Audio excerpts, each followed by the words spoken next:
Before we dive into the critical roster adjustments and the financial discipline coming down from the league office this weekend, do me a huge favor. Smash that like button to help this report reach more fans, and drop your name and city in the comment section below so I can see exactly where the Carolina Panthers fan base is locked in from ahead of this Week 16 showdown.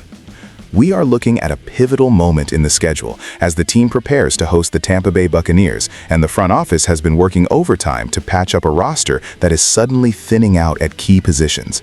I have been tracking the transaction wire and speaking with sources close to the organization, and it is clear that attrition is playing a massive role in how the coaching staff is approaching this Sunday's game.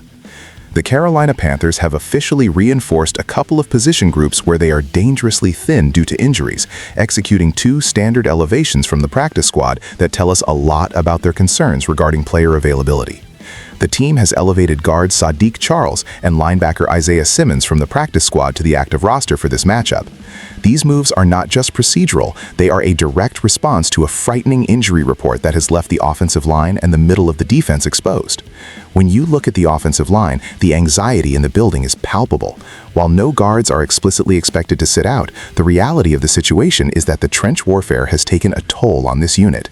Damian Lewis, Taylor Moden, and the anchor of the blind side, Ike Ekwonu, were all listed on the injury report this week. That is 3/5 of your starting offensive line dealing with varying degrees of physical ailments late in the season. My understanding is that elevating Saahdiq Charles is an insurance policy designed to provide immediate interior depth should any of those nagging injuries flare up during a game. You simply cannot go into a game against a defensive front like Tampa Bay's without a contingency plan, and Charles provides that veteran stability if the unit is forced to shuffle the deck mid-game.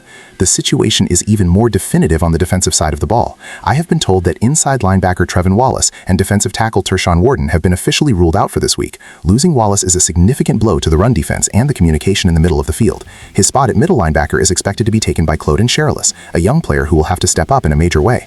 This is where the elevation of Isaiah Simmons comes into play. Simmons, who we all know is an incredibly athletic hybrid player, will be inheriting the special teams duties usually handled by Sherilis. However, knowing Simmons' skill set and draft pedigree, I would not be surprised to see him utilized as a situational chess piece if the defense needs more speed to counter the Buccaneers' offensive weapons. The team also listed wide receiver David Moore as questionable, but as of this report, he has not been activated off the injured reserve list, signaling the team is likely proceeding without him. These roster moves are critical, but the headlines don't stop there. In a development that speaks volumes about the culture being built inside that locker room, we have received word regarding league discipline stemming from last week's emotional contest. Sources confirm that left tackle Ike Ekwonu has been fined $11,593 by the NFL. This fine is the result of a skirmish during the game against the New Orleans Saints involving longtime Panthers nemesis Cameron Jordan.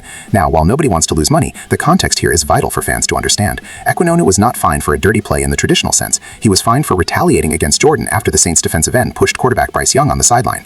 In the eyes of many inside the organization, that is money well spent. When your franchise quarterback is shoved, you want your left tackle to be the first one there, letting the opposition know that it won't be tolerated. It shows a level of protectiveness and grit that this team is trying to establish as its identity. Bryce Young is the future of this franchise, and knowing that Ekwonu is willing to take a financial hit to defend him sends a powerful message to the rest of the roster.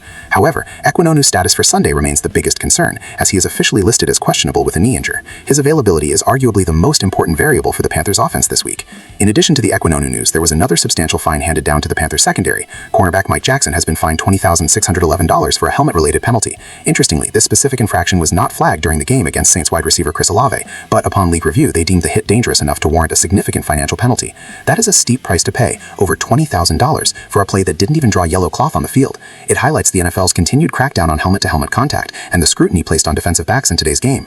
So, as we look toward kickoff, the narrative is twofold. On one hand, you have a team battling significant attrition, patching holes at linebacker and offensive line with practice squad elevations like Charles and Simmons to stay competitive. On the other hand, you have a team that is showing signs of fight and aggression, evidenced by the fines levied against Ekwonu and Jackson. The loss of Tershawn Wharton on the defensive interior cannot be overstated either. His absence puts immense pressure on the rotation to stop the run.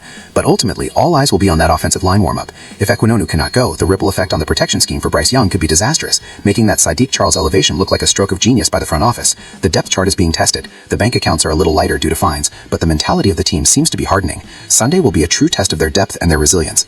I want to hear from you now. Do you think the fine on Ike Ekwonu was justified, or was he just doing his job protecting Bryce Young?